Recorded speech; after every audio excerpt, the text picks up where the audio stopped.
Hello friends and welcome back to my YouTube channel. इस video में हम बात करने वाले हैं अबाउट CSIR नेट की स्ट्रैटेजीज और उससे कुछ important related facts and this will be the part first of our video.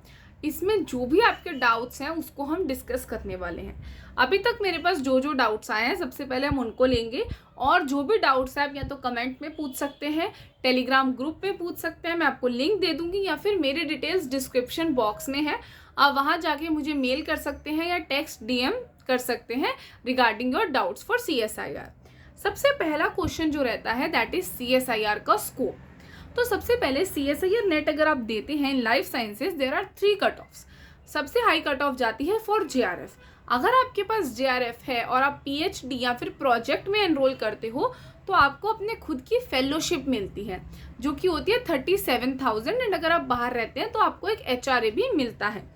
Plus जब आपको उसी में 2-3 साल हो जाते हैं तब वो JRF SRF में कन्वर्ट हो जाता है जहाँ पर आपको एक्स्ट्रा 5,000 to 6,000 दिए जाते हैं। तो अगर आप रिसर्च परस्यू करना चाहते हैं तो आपके पास एक खुद की फेलोशिप होगी if you have qualified for JRF। Second is LS। अगर आपके पास CSIR या UGC नेट LS है तो आप पढ़ाने के लिए एलिजिबल हो अलग अलग यूनिवर्सिटीज़ में। And the next is third cut off जहाँ पर ना LS है ना JRF है बट स्टिल आप PhD में एनरोल कर सकते हो एंड अगेन आप अपना एग्जाम दे सकते हो नेक्स्ट टाइम ताकि आपका LS या JRF हो जाए बट स्टिल आप PhD में एनरोल कर सकते हो। तो ये था कि क्या क्या उसका स्कोप रहता है। ऑल्सो अगर आप किसी कोचिंग में या कहीं भी पढ़ाना चाहते हो, अगर आपके पास CSIR नेट LS है तो ऑब्वियसली आपको एक एलिजिबिलिटी क्राइटेरिया आपका क्रॉस होता है एंड आपके वेजेस भी उसी के अकॉर्डिंग इंक्रीज होते हैं। तो अगर आपको पढ़ाना है तो आप LS के लिए ज़रूर ट्राई करें। ठीक है, this was our first question. Second question रहता है सिलेबस इतना लेंदी है तो क्या सब कुछ पढ़ना ज़रूरी है? So the answer is no, सब कुछ नहीं, बट जो इम्पॉर्टेंट चीज़ें हैं उस पर ज़रूर फोकस करें और जो आपका अच्छा पार्ट है उसको बार बार रिवाइज करें और जो मुश्किल लगता है उसको भी कोशिश करें कि कवर करें।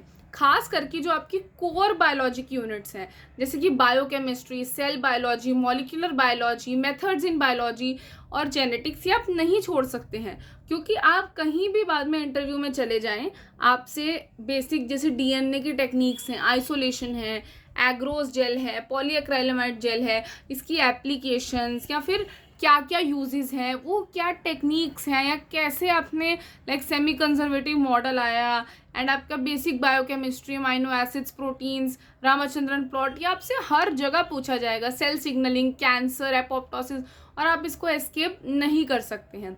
देन आपकी कुछ स्कोरिंग यूनिट्स होती हैं जैसे कि ecology, evolution, plant physio, developmental, इन्हें टारगेट करें। बाकी जो आपको पोर्शन लगता है कि ये नहीं हो रहा वो आप स्किप भी कर सकते हैं बट इम्पॉर्टेंट को ज़रूर टारगेट करें। थर्ड चीज़ है जब हमारा रिजल्ट आता है तो हमें ना परसेंटाइल स्कोर दिया जाता है। अब इसका क्या मतलब है? देखो लाइफ साइंस में बहुत ज़्यादा एस्पिरेंट्स होते हैं, ठीक है, और 2 अटेम्प्ट में 2 शिफ्ट में हमारा एग्ज़ाम कंडक्ट किया जाता है।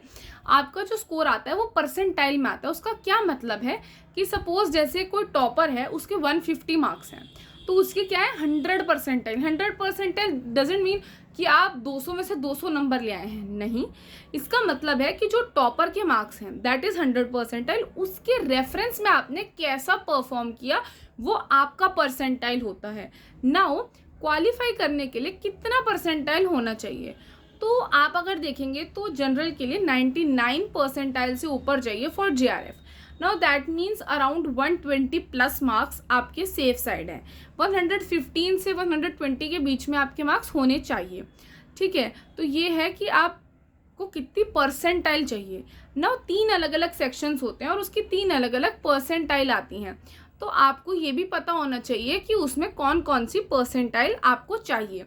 तो जनरली 3 सेक्शंस है तो तीनों में आपकी 99 या 98 तक परसेंटाइल होनी चाहिए, तभी वो एक ओवरऑल अच्छा स्कोर बैठेगा।